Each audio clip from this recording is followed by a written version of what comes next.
క్రీస్తునందు ప్రేమైన సహోదరి సహోదరులారా, మరియమాత భక్తులారా,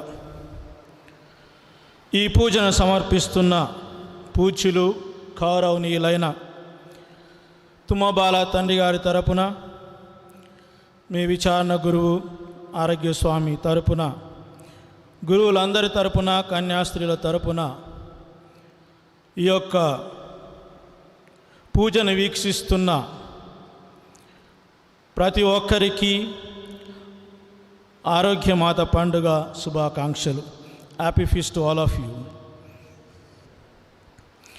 ఈ మధ్య ఒకసారి లాక్డౌన్ అయిపోయిన తర్వాత నేను ఒక సూపర్ మార్కెట్కి వెళ్ళటం జరిగింది. అక్కడ ఒక స్త్రీ తన బిడ్డతో అక్కడ ఉంది. నన్ను చూడగానే గుడ్ మార్నింగ్ ఫాదర్ అన్నది. క్యాథలిక్ అనుకుంటాను. నేను కూడా గుడ్ మార్నింగ్ అని చెప్పాను. ఆ చిన్న పాప చాలా గొడవ చేస్తుంది, అరుస్తుంది, ఇబ్బంది పెడుతుంది. కానీ ఆ తల్లి మాత్రం ఓర్పుతో, మేరీ 20 నిమిషాల్లో అయిపోతుంది, ఓపికగా ఉండు అని చెప్పింది. అయితే పదే పదే ఆ చిన్నారి గొడవ చేస్తూనే ఉంది, ఇబ్బంది పెడుతూనే ఉంది. అక్కడ ఉన్న వాళ్ళంతా కూడా డిస్టర్బ్ అవుతూ ఉన్నారు. అయినప్పటికీ ఆ తల్లి మాత్రం ఓర్పుతో, మేరీ ఇక 15 నిమిషాలే, ఓపికగా ఉండు అని మళ్ళా అని చెప్పింది గట్టిగా. ఈ విధంగా కనీసం ఒక 20-30 సార్లు చెప్పుంటుంది. నాకు చాలా మంచిగా అనిపించింది, ఇంత ఓర్పు, ఇంత సహనం ఈమెలో ఉంది అని. అయితే ఆ యొక్క వస్తువులని తీసుకున్న తర్వాత ఆ బిల్ పే చేసేటప్పుడు నేను అక్కడికి వెళ్ళి మీకు చాలా ఓపిక ఉంది నీ కూతురు మేరీ మీద అని ఆమెను అభినందించాను. అందుకు ఆమె, ఫాదర్ మీరు పొరపడ్డారు, మేరీ నా కూతురు పేరు కాదు, నా పేరు, దాని పేరు మార్గరెట్. ఇప్పుడు దాకా నేను చెప్పింది నాతోటి ఏమని, ఓపికగా ఉండు, ఓపికగా ఉండు అని, నా కూతురుతో కాదు అని చెప్పింది. కానీ మరియ తల్లి జీవితాన్ని మనం ఒక్కసారి పరిశీలించి చూసినట్లయితే ఆమె జీవితం ఎంత గొప్పది, ఎంత ఔన్నత్యమైనదో మనకు అర్థమవుతుంది. ఈరోజు మనం 3 అంశాల గురించి ధ్యానించడానికి ప్రయత్నం చేద్దాం. ఒకటి, మరియ తల్లి, ఆమె విశ్వాసం, ఓర్పు, సహనం. రెండవది, మరియ తల్లి దివ్య పూజ బలి. మూడవది, మరియ తల్లి ప్రార్థన, హోలీ ఆవా. ఈ 3 విషయాల మీద మనం ధ్యానించడానికి ప్రయత్నం చేద్దాం. మొదటిది మరియ తల్లి విశ్వాసం, ఆ యొక్క ఓర్పు, ఆ యొక్క సహనం. మనం పరిశుద్ధ గ్రంథాన్ని పరిశీలించి చూసినట్లయితే లూకా సువార్త 1వ అధ్యాయం 31వ వచనంలో గాబ్రియేలు దూత మరియ తల్లికి 5 వాగ్దానాలు ఇచ్చారు. అవి ఏంటి అంటే, నీవు గర్భము ధరించి ఒక కుమారుని కనుదు, మొదటి వాగ్దానం. ఆయన మహోన్నతుడై మహిమాన్వితుని కుమారుని అని పిలువబడును, రెండవ వాగ్దానం. ఇక 3వ వాగ్దానం, తండ్రి దేవుడు ఆయనకు అబ్రహాము సింహాసనమును, దావీదు సింహాసనమును ఇచ్చును, ఇది 3వ వాగ్దానం. 4వది, ఆయన సర్వదా యాకోబు వంశీయులను పరిపాలించును. 5వది, ఆయన రాజ్యమునకు అంతమే ఉండదు. ఈ విధంగా గాబ్రియేలు దూత మరియ తల్లికి 5 వాగ్దానాలు ఇచ్చింది. కుమారుని కనెదవని, మహోన్నతుడని పిలువబడతాడని, దావీదు సింహాసనాన్ని వసగుతాడని, ఆ యొక్క యాకోబు వంశీయులను పరిపాలిస్తాడని, ఆయన రాజ్యమునకు అంతమే ఉండదు అని. కానీ ఒక్కసారి మరియ తల్లి జీవితాన్ని పరిశీలించి చూసినట్లయితే అడుగడుగునా కష్టాలే, అడుగడుగునా కన్నీళ్ళే, అడుగడుగునా అవమానాలే. ఆ యొక్క సువార్తను వినగానే ఆమె ముందుగానే గర్భము ధరించినప్పటికీ త్వరితంగా ప్రయాణమైపోయి ఎలిజబెత్తమ్మకు సహాయం చేయడానికి ప్రయత్నం చేస్తుంది. ఆ యొక్క చిన్నారి బాలయేసుని ఎత్తుకొని ఆ యొక్క దేవాలయానికి వెళ్ళినప్పుడు సిమియోను మాటలు ఒక్కసారిగా ఆమె గుండెలో బరువును నింపాయి. ఒక ఖడ్గం నీ హృదయం నుండి దూసుకొని పోతుంది అని చెప్పగానే, అంతేకాదు ప్రతిసారి ప్రతి సంఘటన ఆమె జీవితాన్ని చాలా కలిపివేసింది.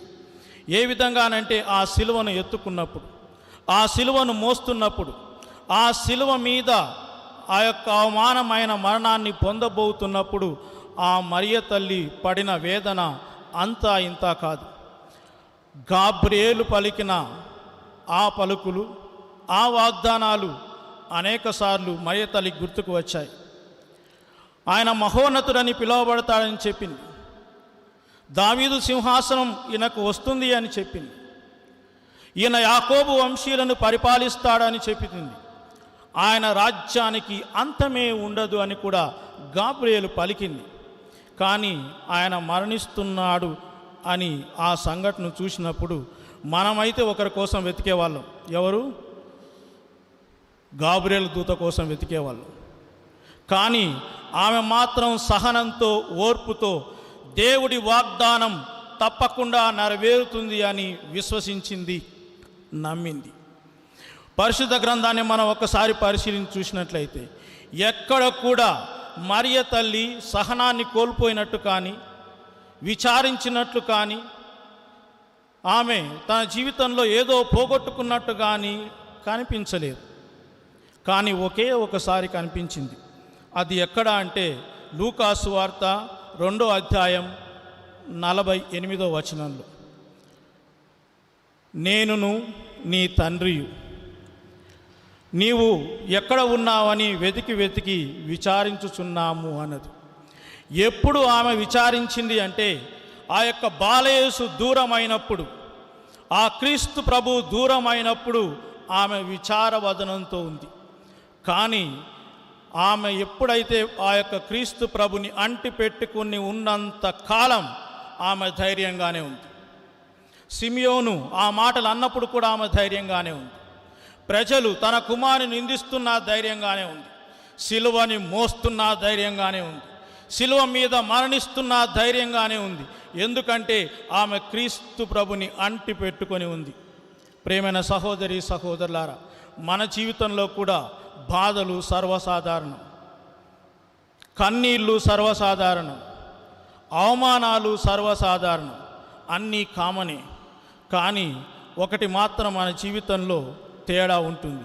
ఏంటి అంటే క్రీస్తు ప్రభుని అంటి పెట్టుకొని ఉన్నప్పుడు ప్రతి బాధ, ప్రతి కన్నీరు, ప్రతి అవమానాన్ని కూడా మనం జయించవచ్చు అనే విషయాన్ని ఆ మరియ తల్లి తన జీవితం ద్వారా మనకు స్పష్టంగా నిరూపిస్తుంది. అంతటి సహనం, అంతటి ప్రేమ, అంతటి విశ్వాసం మనలో ఉందా అని ఒకసారి హృదయ పరిశీలన చేసుకుందాం. ఇక రెండవది మరియ తల్లి దివ్యపూజా బలి. మరియ తల్లికి దివ్యపూజా బలికి ఉన్న సంబంధం ఏంటి? అసలు సంబంధం ఉందా? గురువులకు మాత్రమే ఈ యొక్క దివ్యపూజా బలి సమర్పించే అధికారం ఇవ్వబడింది. అప్పద్రాక్ష రసాలను ఆ గురువు తీసుకొని, ఇదిగో నా శరీరం, ఇదిగో నా రక్తం అనగానే అద్భుత విధముగా క్రీస్తు శరీర రక్తాలుగా మారుతూ ఉన్నాయి. అయితే ఈ మరియ తల్లికి దివ్యపూజా బలికి గల సంబంధం ఏంటి? యోహాను సువార్తను మనం పరిశీలించి చూసినట్లయితే ఆదిలో వాక్కు ఉండెను, ఆ వాక్కు దేవుని వద్ద ఉండెను, ఆ వాక్కు దేవుడై ఉండెను అని వ్రాయబడి ఉంది. ఆర్చ్ బిషప్ ఫుల్టన్ జెసిన్ అంటున్నాడు, every tree, every flower, every bird was made according to the idea existing in the divine mind. Greek philosophers అంటున్నారు, ఈ వాక్ అబ్స్ట్రాక్ట్, దీన్ని చూడలేం, తాకలేం, మాట్లాడలేం, మన మానవ కనులతో దాన్ని వీక్షించలేం అని అంటున్న ఈ సమయంలో ఆ మరియ తల్లి ఈ యొక్క కనిపించని, వినిపించని, తాకలేని ఆ యొక్క వాక్కుకి శరీరాన్ని ఇచ్చింది. చేతులు, కాళ్ళు, కండ్లు అన్నీ ఇచ్చి మనం చూడవచ్చు, తాకవచ్చు, మాట్లాడవచ్చు, ఆ యొక్క చరిత్రలో క్రీస్తు ప్రభుని కౌగలించుకోవచ్చు అనే విషయాన్ని మనందరికి కూడా ఈ తల్లి తెలియజేసింది. అంతటి అద్భుతమైన అవకాశం ఆ తల్లికి ఆ యొక్క ప్రభు ఇచ్చారు. ఆమె ఒక దివ్యపూజ బలి అని చెప్పుకోవచ్చు.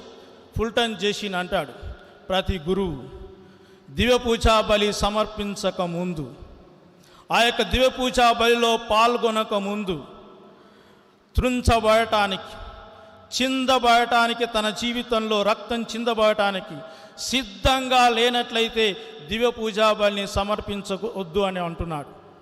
జీవితంలో వచ్చే ప్రతి కష్టాన్ని, ప్రతి కన్నీటిని, ఆ యొక్క ప్రజల ద్వారా వచ్చే ప్రతి అవమానాన్ని, అధికారుల ద్వారా వచ్చే ప్రతి పరీక్షను ఎదుర్కోవటానికి సిద్ధంగా ఉంటే తప్ప, త్రుంచబడటానికి సిద్ధంగా ఉంటే తప్ప నీవు దివ్యపూజా బలిని సమర్పించవద్దు అని అంటున్నారు.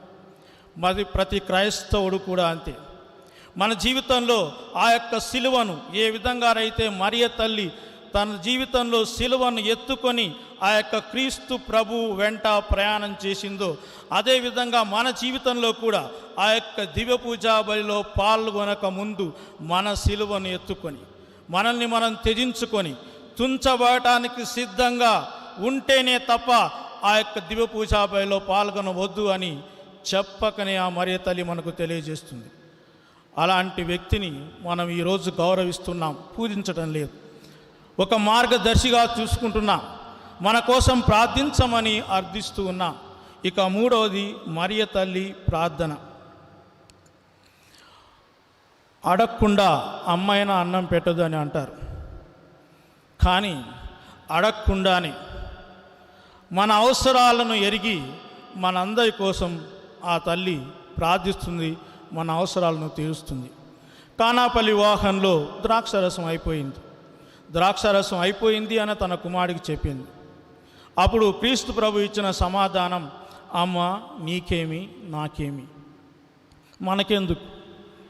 దాని అర్థం ఓ స్త్రీ అని అన్నప్పుడు అక్కడ అవమానించినట్లు కాదు. ఆయన ఏమంటున్నాడు అంటే, అమ్మ once I perform this miracle my relationship with you will be changed. నా సంబంధం నీతో వేరుగా ఉంటుంది. My relationship with you will be changed. You are no longer only my mother, you will become universal mother. నేనొక్కసారి అద్భుతాన్ని చేస్తే నేను దేవుని నుంచి వచ్చిన రక్షకుడు అని ప్రజలకు తెలిసిపోతుంది. సిలువను ఎత్తుకోబోయేది నేనే అని తెలిసిపోతుంది. కొత్త ఆదాము నేనే అని తెలిసిపోతుంది. కొత్త ఏ వమము నువ్వే అని తెలిసిపోతుంది. నాతో సిలువను ఎత్తుకోవటానికి, నాతో శ్రమలు అనుభవించటానికి నీకు అంత తొందరగా ఉందా అని చెప్పటానికే ఓ స్త్రీ నీకేమి నాకేమి అని అంటున్నారు. ఆమె తొందరగా ఉంది అని తెలియజేస్తుంది. అప్పుడు ఆ సైతాను సిలువ వద్దు అని చెప్పింది. మరియు పేతురు కూడా సిలువ మరణం వద్దు అని వేడుకున్నాడు క్రీస్తు ప్రభుని.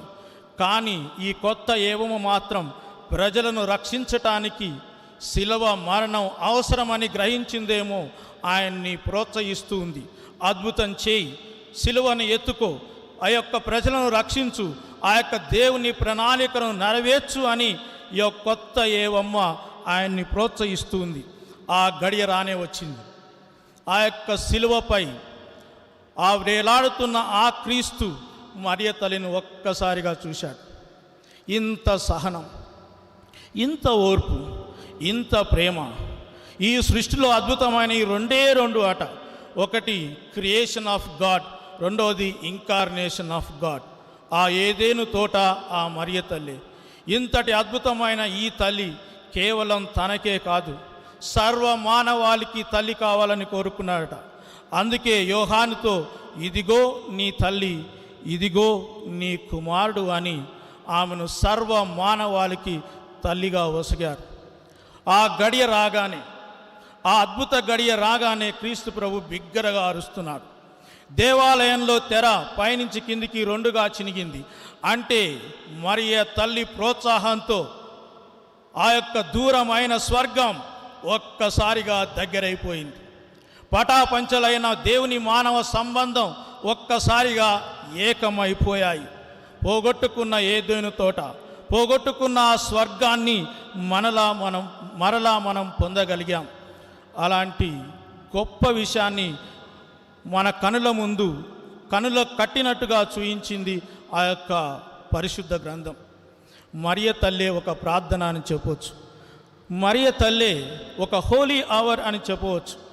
అందుకే చాలాసార్లు మరియ తల్లి దర్శనం ఇచ్చినప్పుడు చెప్పింది, ప్రార్థన చేయండి, జపమాల జపించండి అంటున్నారు.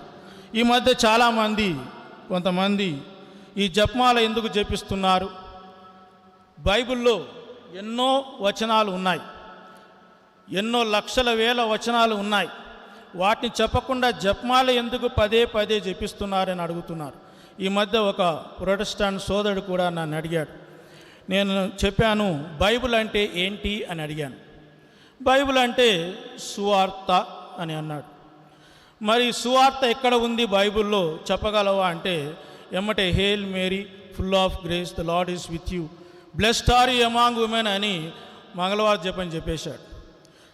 ఈ సువార్తనే నాయన 2020 సంవత్సరాల నుండి ప్రతి కథోలికుడు 100 సార్లు కాదు, 1000 సార్లు కాదు, లక్షల సార్లు మేము జపిస్తున్నాం, జపిస్తూనే ఉంటాం అని గట్టిగా చెప్పటం జరిగింది. ఈ సువార్తను మనం ప్రకటించాలి, జపమాలను మనం పదే పదే జపించాలి. మన జీవితమే ఒక ప్రార్థనా పూర్వకంగా మారాలి.